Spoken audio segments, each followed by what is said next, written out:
We could go on and on about golf in the Melbourne area, but to give you a full flavor of the place, we want to talk to someone who grew up playing the game in the Sandbelt and still lives in the area today.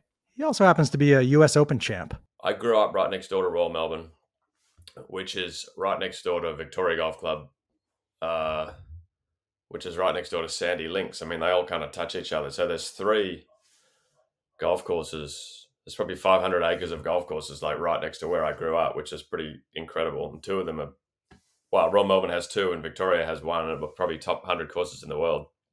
Well, that's one of the comments. It's like, oh my God, you just go around the corner and there's another one. But as far as golf, especially for a traveler from the US, the firm conditions, how firm it is. I mean, I know all sand, I'm told, is different, but the sand here, it just sort of it's just firm and stays firm. So it never really gets soft even when it rains. It gets wet, but it stays firm, which is kind of unique, I think. Greens are very slopey, very fast, and big scale stuff, generally, I would say. It was going away and playing everything else and realizing that it really is pretty unique and pretty special. Melbourne, it's sort of it's the only place in the world. It feels like that sort of really nice hybrid middle ground between pure links golf in Scotland or Ireland and pure parkland golf in the US. It sort of sits right in that middle, and you don't really find that anywhere else. Heading away out of Australia when I was sort of a late teenager, early 20s, thinking, oh, well, excited about playing all the golf courses and realizing that, you know what, there are some golf courses on this level around the world, but they're very few and far between.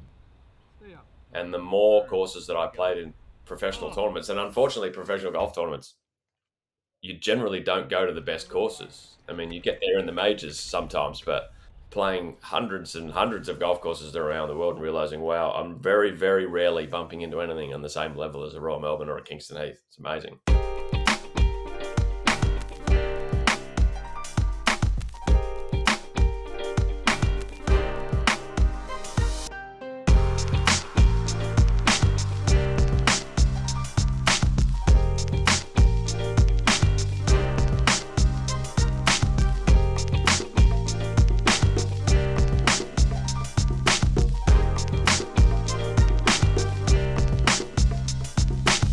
Gentlemen, I keep thinking about this Australia trip, and the thing that I am most reminded of is how, like, when you fly across the Pacific Ocean, you've spent like probably 20 hours in a tin can, and it feels like the entire country just like welcomes you with open arms. You're a weary, beaten American traveler or a traveler from even further away, and it feels like they want to tell you how to experience Australia.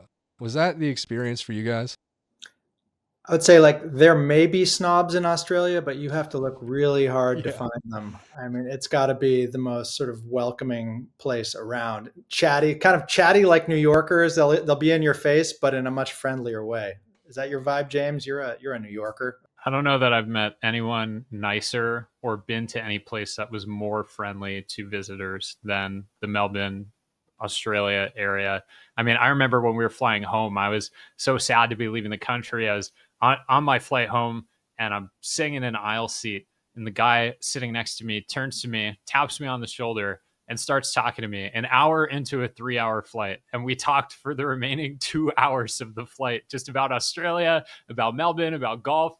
Like, just the people in the area are not just thrilled to talk about their home country and not just happy to be there, but they're also thrilled to have other people experiencing their culture with them. It's like totally unique to anywhere else I've ever been. And it has made me so deeply desirous to get back again. I just think about the tour guide that we had, James, who was going to give us a 2-hour tour of all the sporting events in Melbourne.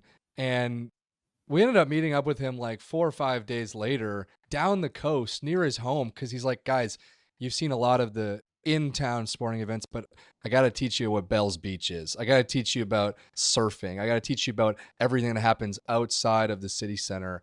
And that just was it was just a way where it's like, oh, that's right. They're like looking out for you. You might be paying this man to give you a tour, but he's not going to let you get away from him without telling you everything.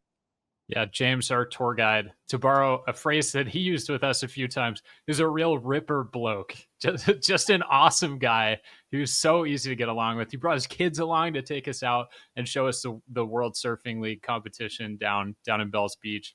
I mean, I'm not sure that anyone embodied the Australian spirit more in an individual than we saw from James. And yeah, sure, like he was a tour guide for the first portion of our trip, but I would argue for the second portion of our trip and then for the beers that followed that, I do not think that he was acting as our tour guide. I sincerely think he was behaving as our friend. And I don't know. I think that speaks to something bigger about a visit into the country. You had alcohol in Australia? Wow, I didn't realize those guys drank.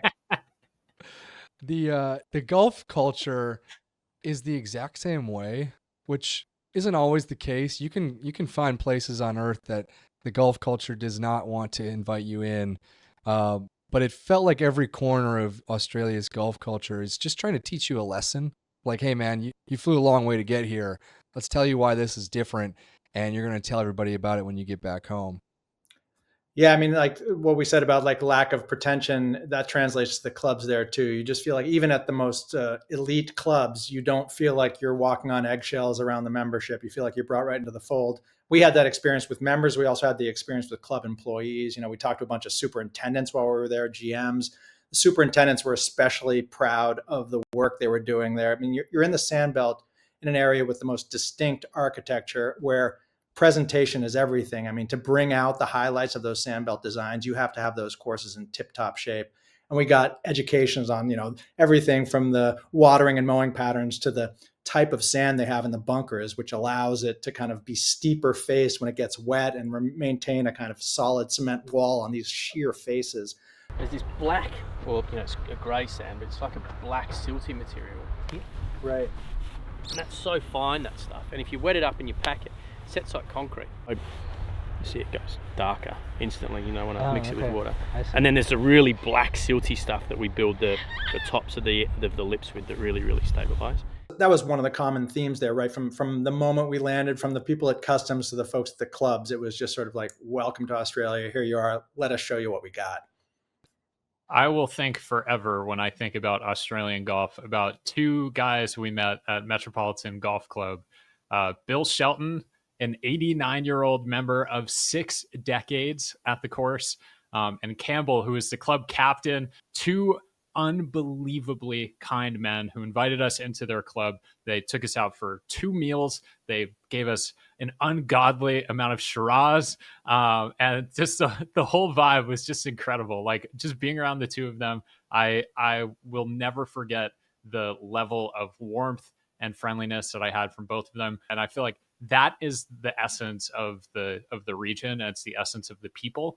And I just don't think I've ever experienced anything like that, and particularly not in any private golf that I've been lucky enough to witness in my life.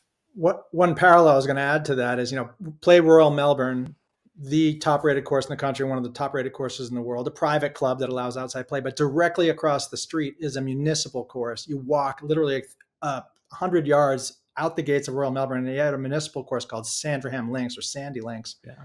And Royal Melbourne maintains that course. Their maintenance staff, which is tops in the world, maintains a muni right across the street. So there you have the sort of just the way the private blurs into the public and how it feels like there's no boundaries when you're there.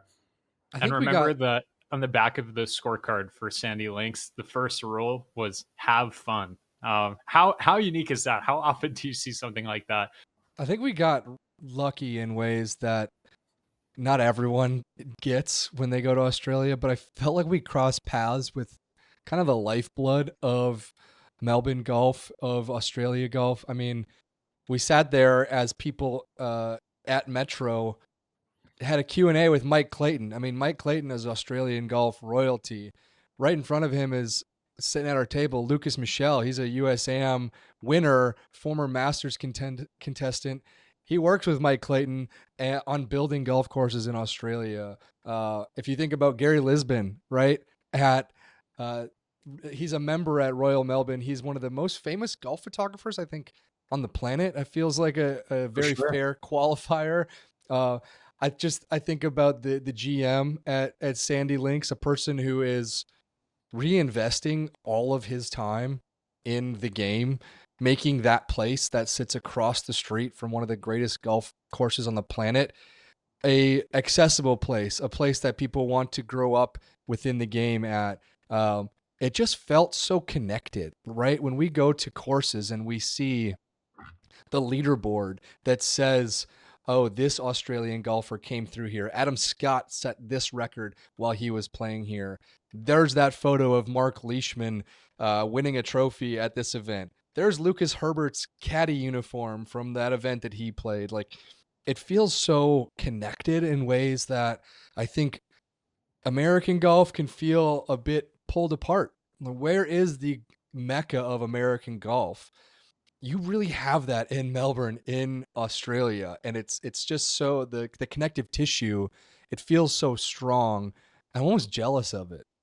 Well, one more point on that. I'm thinking about our round of Royal Melbourne again. Is we had a caddy, a young guy, a young good player who was appropriately mocking of our games, or at least of my game. But that kid was a member at Victoria. I mean, like, he's got a junior membership. He plays elite golf in the Sandbelt without having a lot of money. That's the other thing. I mean, that's part of it. Obviously, like the UK model, you don't have to be a millionaire to be a member of these kind of clubs. And so we had a kid who was barely old enough to drive, who was playing, in one of the top courses in the world as a member, and then caddying at another one across the way. I think when I remember this trip, I'll always remember the line that Michael Clayton gave to us at the Metropolitan dinner after our round.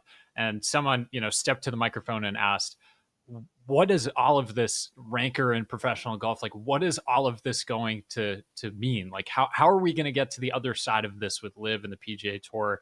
And I remember he said, like, that is not golf. This is golf. And he sort of pointed out at the room. And that, to me, is the essence of the entire trip to Australia. If I could pick just one 5-second moment to describe our full 2 weeks, it would be that. It is a complete diversion from everything and everyone that you thought mattered in golf. When you get there, you realize the sport is something so much bigger and so much more wonderful than the small, uninteresting squabbles that sort of define our day by day. So is the solution we just got to tilt the world on its axis so we're down there in the Southern Hemisphere? Is that the secret to happiness? Maybe that's what we got to do. 6 months each. 6 months down under, 6 months back up here. I think that's all right with me.